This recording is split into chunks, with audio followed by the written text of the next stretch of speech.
Bismillahirrahmanirrahim. Relationship of biology to other sciences. Each branch of science has relationship with all other branches. Science की एक branch दूसरी branches से relate कर रही होती है, उससे दूसरी ब्रांचेस का किसी तरह ताल्लुक़ होता है. For example, when studying the process of movement in animals, the biologist have to refer to the laws of motions in physics. अगर एनिमल्स किस तरह मूव करते हैं उसको स्टडी करना है तो हमें फ़िज़िक्स के कवानीन की ज़रूरत पड़ती है. This form the basis of interdisciplinary sciences. इसको इंटरडिसिप्लिनरी साइंस कहते हैं. बायोलॉजी भी एक इंटरडिसिप्लिनरी साइंस है क्योंकि ये फ़िज़िक्स, केमिस्ट्री, मैथमेटिक्स, जियोग्राफ़ी और इकनॉमिक्स से रिलेट कर रही होती है. अब ये किस तरह रिलेट कर रही होती है उसको बारी बारी देखते हैं. Biophysics. It deals with the study of the principles of physics which are applicable to biological phenomena. ऐसे फ़िज़िक्स के कवानीन, लाज और प्रिंसिपल्स जो बायो में अप्लाई हों उन्हें बायोफिज़िक्स में स्टडी करते हैं. For example, there is similarity between the working principles of lever in physics. Physics में एक लिवर सिस्टम का कानून है, निज़ाम है, सिस्टम है. उसको अगर स्टडी कर लिया तो लिम्स, हमारी जो बाजू हैं, हमारे टांगें किस तरह हरकत करती हैं, उनको स्टडी करना आसान हो जाता है. Biochemistry. It deals with the study of the chemistry of different compounds and processes occurring in living organisms. ऐसे केमिकल रिएक्शंस जो लिविंग ऑर्गेनिज्म में हो रही हों उन्हें बायोकेमिकल रिएक्शंस कहते हैं. बायोकेमिकल रिएक्शंस को अगर स्टडी करना है तो केमिस्ट्री का बेसिक नॉलेज आपके पास होना चाहिए. For example, the study of basic metabolism of photosynthesis and respiration involves the knowledge of chemistry.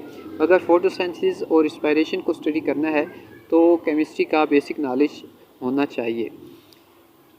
Biomathematics, जिसे बायोमेट्री भी कहते हैं. It is with the study of biological process using mathematical techniques and tools.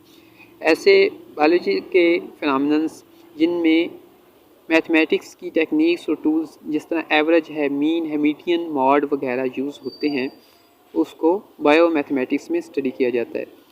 For example, to analyse the data organised after experimental work. कोई भी biologist है, उसने कोई experiment किया है, अगर उसने डाटा को एनालाइज करना है, उसका तजिया करना है, तो मैथ के कवानीन की ज़रूरत पड़ती है. Biogeography. Biogeography it deals with the study of the occurrence and distribution of different species of living organisms in different geographical regions of the world. Different geographical regions हैं, कहीं सहरा है, कहीं जो है पहाड़ हैं. वहाँ पर जितनी भी स्पीशीज़ रहती हैं लिविंग ऑर्गेनिजम्स की, जितनी भी अनवा व इकसाम रहती हैं, उनको स्टडी करना बायोजियोग्राफी कहलाता है. It applies the knowledge of the characteristics of particular geographical regions to determine the characteristics of living organisms found there. अब जिस तरह का माहौल होगा उस तरह की खुशियात जो है वो एनिमल्स में, प्लांट्स में डेवलप हो जाएंगी. अब जो सहरा के अंदर पौधे होते हैं उनकी जड़ें बहुत लंबी होती हैं और उनका रूट सिस्टम बहुत डेवलप होता है. इस तरह जो है वहाँ एनिमल्स वो दिन के वक्त जो है बाहर नहीं निकलते बल्कि रात के वक्त निकलते हैं ताकि कम से कम जो है धूप से उनका वाटर लॉस हो, कम से कम पानी जो है उनका ज़ाया हो. Bio economics. It deals with the study of organisms from economical point of view. अब ऑर्गेनिजम्स को स्टडी करना है लेकिन इकनॉमिक्स को साथ लेकर. अब इकनॉमिक्स क्या है? इकनॉमिक्स में हम कोई भी अगर फसल लगाई है तो उस पर कितनी लागत आई है, उससे कितना हमने मुनाफा लिया और कितना नुकसान हुआ है, उस सब को हम बायो इकनॉमिक्स में स्टडी करते हैं. For example, the cost value and profit value of the yield of wheat can be calculated through bio economics and benefits और लॉसेस कैन बी डिटरमिन.